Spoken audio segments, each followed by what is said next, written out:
ನಿಮಗೆ ಅಂಕಿ ಅಂಶವಾಗಿ ಮಾತಾಡಿದ್ದಾರೆ. ಈ ಮಂಡ್ಯ ಜಿಲ್ಲೆ ಆಗಿರ್ತಕ್ಕಂಥ ಕೃಷಿ ಮಂತ್ರಿಗಳು ಮತ್ತು ಈ ರಾಜ್ಯದ ಮುಖ್ಯಮಂತ್ರಿಗಳು, ಸಂಪುಟದಲ್ಲಿರ್ತಕ್ಕಂಥ ಶಾಸಕರುಗಳು, ಇಲ್ಲಿ ನಮ್ಮ ಪೂಜ್ಯರಾಗಿರ್ತಕ್ಕಂಥ ಮಾಜಿ ಶಾಸಕರು ಬಂದವ್ರೆ, ಹಾಲಿ ಶಾಸಕರು ಬಂದವ್ರೆ. ಆದರೆ ರೈತರನ್ನ ಎಲ್ಲ ಜನಾಂಗದ ಇದು ನೀವು ಕಾರ್ಯಕ್ರಮವನ್ನು ಮಾಡ್ತೀರಿ, ದಿನಾಚರಣೆಯನ್ನ ಆಚರಿಸ್ತೀರಿ. ಆದರೆ ನಮ್ಮ ರೈತರ ದಿನಾಚರಣೆಯನ್ನ ಸಂಪುಟದಲ್ಲಿ ತಂದು ದಯಮಾಡಿ ಚಲುವರಾಯಸ್ವಾಮಿ ಅವರೇ, ನಮ್ಮ ಪೂಜ್ಯರಾಗಿರ್ತಕ್ಕಂಥ ನನ್ನ ಸ್ನೇಹಿತ ಏನು ಇಂಗಲಗುಪ್ಪೆ ಕೃಷ್ಣ ಅವರು ನಮ್ಮ ರಾಜ್ಯದ ಅಧ್ಯಕ್ಷರಾಗಿ ಇವತ್ತು ಸಂಘಟನೆಯಲ್ಲಿ ಓಡಾಡ್ತಾ ಅಣ್ಣ ಹೇಳಿದ್ರು, ನಾವ್ಯಾರಿಗೂ ಇಲ್ಲಿ ಬಂದಿರೋರಿಗೆ ಅಣ್ಣ ಕೊಡಿಸಿಲ್ಲ, ದುಡ್ಡು ಕೊಟ್ಟಿಲ್ಲ, ಏನು ಕೊಟ್ಟಿಲ್ಲ.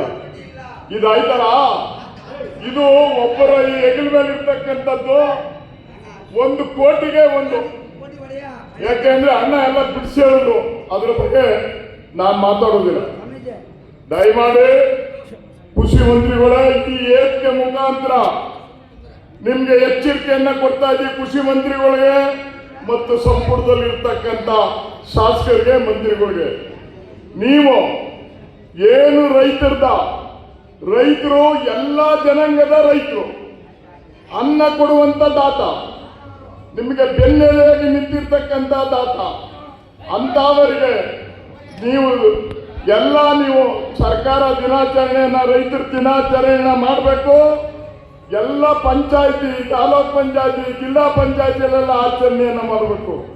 ನೀವು ಸರ್ಕಾರ ಎಲ್ಲದಕ್ಕೂ ನೀವು ರಜೆಯನ್ನ ಜೋಡಿಸಿದಿರಿ, ಇದಕ್ಕೆ ರಜೆಯನ್ನ ಜೋಡಿಸಿ ಈ ದಿನಾಚರಣೆಯನ್ನ ಮಾಡಬೇಕು ಅಂತ ನಾನಾದ್ರೂ ಹೇಳಿಕೆ ಮುಖಾಂತರ ಗುರುಗಳ ಆಶೀರ್ವಾದದಲ್ಲಿ ನಾನು ಹೇಳ್ತಾ ನಿಮಗೆ ಎಚ್ಚರಿಕೆಯನ್ನ ಕೊಡ್ತಾ ಇದ್ದೀವಿ ಅಂತ ಹೇಳ್ತಾ ನನ್ನ ಮಾತಾಡಲಿಕ್ಕೆ ಅವಕಾಶ ಕೊಟ್ಟ ನಮ್ಮೆಲ್ಲ ಏಕಿಯ ಹಿರಿಯರು, ಕಿರಿಯರು, ಪೂಜ್ಯರು ಅವರಿಗೆ ಅನಂತ ನಮಸ್ಕಾರವನ್ನು ಹಾಕ್ತಾ, ಯಾಕೆ ನಾನು ಮಧ್ಯಾಂತರದಲ್ಲಿ ಇನ್ನೊಂದು ಮಾತನ್ನ ಹಾಕ್ತೀನಿ. ನಾನು ರಾಜ್ಯ ಎಚ್ ಜಯರಾಮಣ್ಣವರು ಪೂಜ್ಯರಾಗಿರ್ತಕ್ಕಂಥ ಜಯರಾಮಣ್ಣವರು ಈ ಸಂಘದಲ್ಲಿದ್ದಾಗ ನಾನು